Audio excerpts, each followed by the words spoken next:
Hi everyone, it's Sean from What Up. Welcome back to another video. This is my second video of the day, and I'm just coming off of my last rant.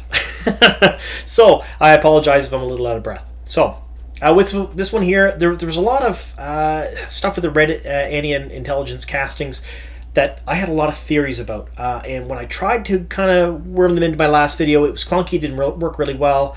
Plus, there's some other things that I wanted to talk about that had some theories. So I figured I'd do a brand new video. So this one has some stuff to do about some of the castings that Reddit anti-intelligence leaked. Some stuff to do with where we're going to be at for Season 1 and Season 2. And it also has some stuff to do with certain characters who have not been announced as a role yet, but we know are cast. So it's got a little hodgepodge of everything and a lot of my theories and thoughts on different things. So I hope you stick with me for the whole video. There's going to be some interesting stuff in here. There's going to be some off-the-wall stuff that may not make a whole lot of sense to some people, but to me make entirely too much sense. But there's that. But I do want to warn you, spoiler warning, for this video, I am going to ruin the book series for you. So if you have not read the entire series, be forewarned that I'm going to talk about certain things that may pop up all the way up to and including the end of A Memory of Light. I'll try not to kill too much overarching plot lines or anything like that, but if you haven't read the series in total, be forewarned, I may mention some things that will ruin parts of it for you. Alright, with that being said, let's get on with the video. Alright, we're going to start with something a little bit light here. Phil Snowden cast as Steve. Now, I laughed a lot in my last video. I've gotten it out of my system. I don't think Steve is as funny as it was 2 hours ago when I started recording that. It's still a little funny though. So he was announced as a character that is going to be brand new, kind of created for the Wheel of Time, is what Red Alien Intelligence let us know, and the name is Steve. So there's been all kinds of theories and things flying around about Steve and what he could be. So in the past, certain characters have been announced that have code names. And the code name's first letter generally would start with what the character would be afterwards. It's happened in a couple of different castings. Do I think that's happening with this one? No, I don't think so. Unless, of course, Steve is code name for another name that's also new. I truly believe that he is a fully made up character for the Wheel of Time show for a couple of different reasons. We'll get into that in a second. So, some of the theories of who Steve could be, though. Loose Terran, people have talked about that. I mean, if you look at how his headshots look versus the graphic novel, they look exactly the same. And people have said, well, since they look the same, it has to be Loose Terran. I don't think it's going to be. He does not have an iconic voice. I think they're going to choose someone to voice act Loose Terran because you hear him so much throughout the entire series. And I don't think it's going to be Phil Snowden. His voice, as far as a speaking voice, is not really anything special that I think, anyway. So I don't think he's going to play Loose Terran at all. Someone else said he might be Ishmael. That's another popular theory going around right now. I also don't think he's going to play Ishmael. I want to see Forsaken cast, and I have a theory about the Forsaken. I think we already have seen one cast, and we're going to talk about that later on in this video. I don't think Phil Snowden is playing a Forsaken. And there's been a bunch of other things, who he could be, what's going on here. But let's think about this for a second. We have a few characters that were released in that casting who have to do with Tom Maryland. I mean, we have, Basil Gill. We have Dina. They were both released. And then we have Steve. I think when you look at Steve's background, so he is an actor, but he's also a singer, a musician, and a dancer. So he has all of the workings to be a very good Gleeman. So this was something I was thinking about first, and then a couple of people that I've talked to in the Twitter Time community, as well as the Discord community and stuff, mentioned pretty much word for word the exact same thing I was thinking. So it's not just me. I think he's going to play another Gleeman or a Bard. And I think this will be during the storyline where we see Tom and Dina. So that whole arc. I think he may be a rival love interest for Dina, just to add a little bit of spice and flair to the show. Because Dina was there and then not. She was killed off in the Great Hunt. Pretty much unceremoniously. She was only there for a couple of pages and then kind of disappeared. The whole reason Tom was there wasn't really in the books. It made sense. I don't think it's going to make a whole lot of sense when it comes to the show. He was there because it was the second worst place he could possibly be behind Camelin or maybe Tar Valon, because of the ties to the Andorian throne and whatnot. So when they were doing that storyline when Rand met him and had to go, find the horn and stuff during the Great Hunt in the Dark Friends Manor.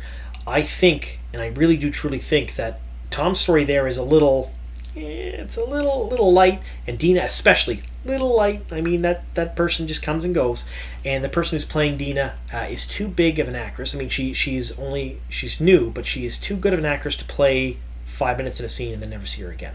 So I think we may see Steve as a rival gleeman or rival love interest for Dina with Tom. I think we may see that play out over a couple of different episodes, because that could be why Tom is there. It gives him a very good reason to be there, because his rival's there, and then he wants to, duke it out with him, so to speak, as far as, gleeman type activities or court bard type activities go. That's my take on Steve. I don't think he is as big a deal as a lot of people are making him out to be, but I do believe he's playing another gleeman or a court bard that is a rival to Tom, and may even be a rival love interest for Dina, just to flush out that storyline a bit. We have heard from Rafe and Brandon Sanderson that there are going to be some changes to the plots and the scripts. It'll happen. We know that Brandon has said he's read the first few scripts, and that he was... Some people are going to be unhappy with changes, but that could be pretty much anything. I think this might be one of those changes they're talking about, though. That's just me. All right. Next little theory I have here is about Darryl McCormick. Now, Darryl is great. He will respond to you on Twitter if you tag him and stuff. If you talk about him, he'll jump into the conversations. He'll like your tweets. He'll talk. He's very active in social media. He's a very good actor as well. Now, some of you may not remember that he was cast last fall. It was announced he would be in 3 episodes, but it didn't say what character he was going to be playing. I did a video way back when, like back when my channel was in its infancy, and said that he is playing a ram. That was my 100% guess. He's playing a ram, and some people were upset about that. He's in three episodes, though. The Tinkers aren't going to be in 3 episodes in the first season.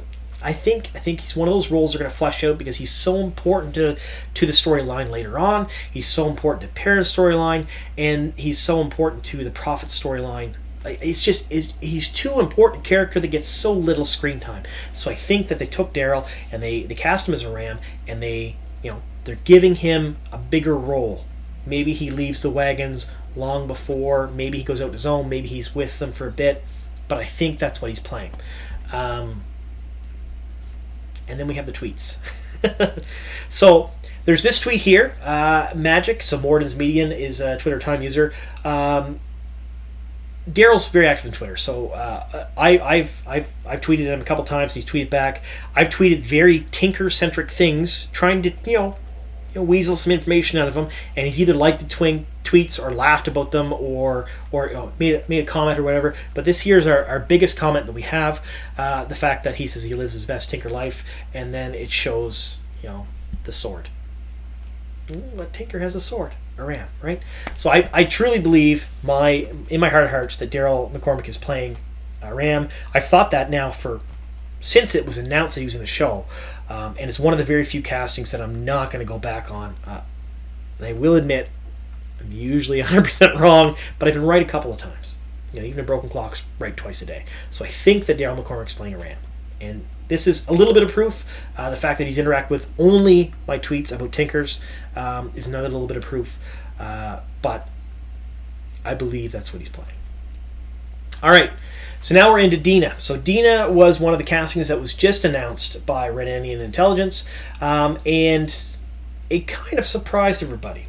So there's a couple of different things with this. So when they announced this, they said that the character that was cast was Dana. And they thought that Dana was misspelling for Dina. And I kind of speculated in my last video that maybe that wasn't the case. Maybe it's a code name. So there's a couple of different theories with this. The first theory is that she is not playing Dina at all, because there's no way they're getting that far into the Great Hunt in the first season. It can't happen. And a lot of people think that. And that she's playing another character, code name of Dana. She has to play another character.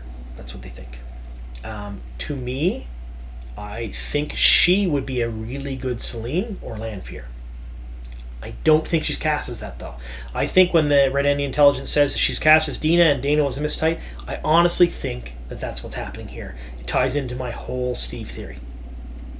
But this leaves kind of a wormy little loophole here for some people, because I was initially 2 books 1 season guy. And that was hardcore 2 books 1 season. It had to be 2 books 1 season. It's the only way they were going to do it, because they had to end at the end of the Great Hunt during the big battle scene with Rand in the sky fighting Ishmael, and the White Cloaks and the Sanchan fighting down below. I thought for sure that had to happen. Then I went on the Dusty Wheel. I talked with Matt Hatch, the innkeeper, and Rebecca from Reading the Pattern. And they both convinced me that there's no way. It can't happen. It's impossible. 2 books 1 season, it's too much. Because they're going to do New Spring. They're expanding the Logan storyline. They're going to do flashbacks. They're going to. And nae'blis had made a very good case for 2 books 1 season. Very, very good case. And I based a lot of my thoughts on that. But not just that. The fact that they can cut so much because Robert Jordan is so wordy.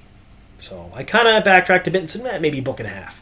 Now I'm back at the 2 books 1 season, because if they cast Dina, then for sure they're making it at least halfway through the Great Hunt. And if they're halfway through the Great Hunt, there is no good spot to end. There really isn't. Once you hit that point in the storyline with Rand and Tom and Dina, where she is killed, and like I said, I'm going to spoil some stuff for you, she's killed. And Lord Barthanes and the Horn and stuff like that, where they go to Toman Head afterwards. If you get that far, you might as well just finish the book, because it ends on such a good note. So her being cast gives me the theory that we are again back at 2 books, 1 season, and I don't think anyone at this point is going to dissuade me, because that was my original thought, and it took a lot of convincing for me to go away from that, and now it's to the point where I'm like, yeah, I get it. I understand that maybe, I was incorrect at first, and I thought it'd be a book and a half. Now I'm back to 2 books again, just because of this casting. And the fact that I think that Phil Snowden is 100% a rival for Tom. Alright, now we're on to Miss Grindwell. So, Jennifer Preston. She has been announced as Miss Grindwell. Now, I have a huge theory about this, and it's not one I've heard from anyone else. Other people pretty much took this as face value and went, yeah, she's Miss Grindwell. Look at what she's been in and what she's played. And she is not by any means a household name actress. She's not very big, but she is an excellent, and I mean excellent actress. She does a very good job at what she's been in. So, do I believe that Miss Grindwell is all she's playing for the 2 minutes of screen time in one episode? 100% not. So, this goes back to some of the changes that Rafe had talked about and that Brandon Sanderson had talked about. And this would actually be a change as far back as when Brandon had done his first interview about this and had only read the first couple scripts. And I believe that this is one of those changes. So, we have not seen a single Forsaken cast yet. Not one.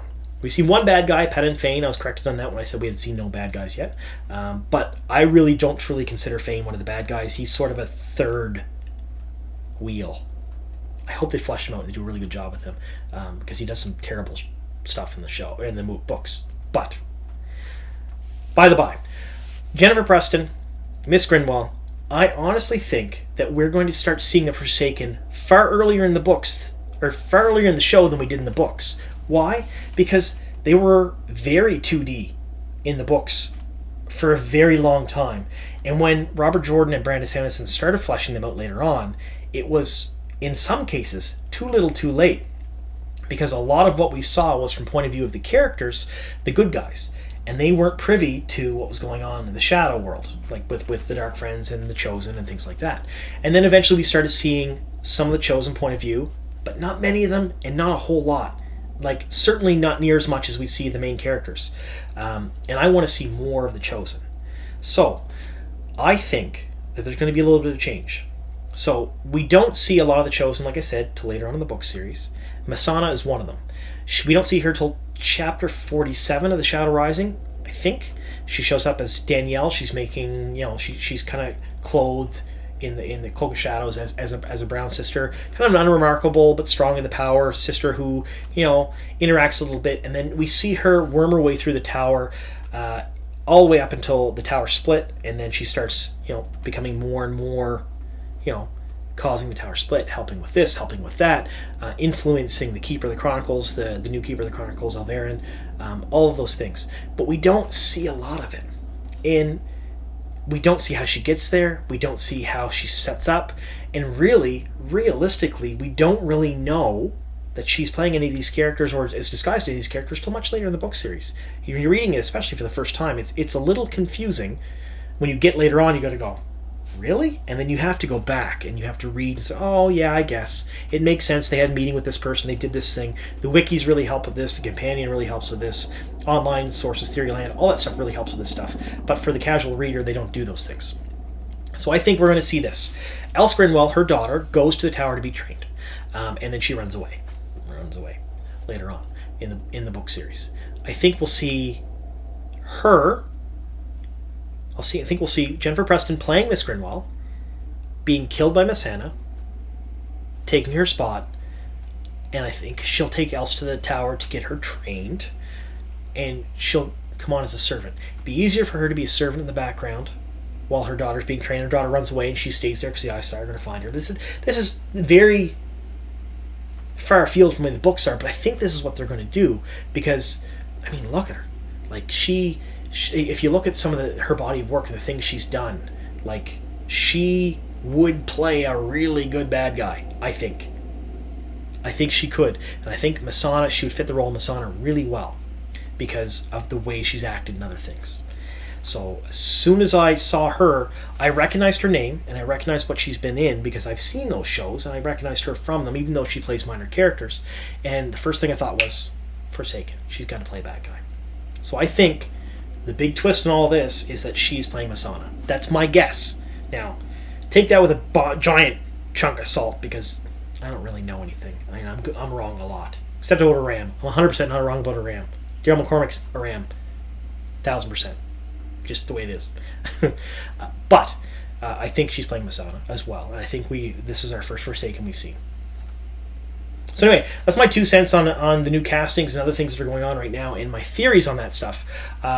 Let me know what you guys think. So in the comments down below, let me know what you think of my theories. Let me know what your theories are on who Steve is, what Dina is, how that's portraying, how that's going to work out, if Darryl McCormick's actually a Ran, and will she play Missana? Will Miss Grindwell actually be Missana in the book in the show? I think so. Let me know in the comments below. Anyway, thank you so much for sticking with me here to the end, and here's to many more.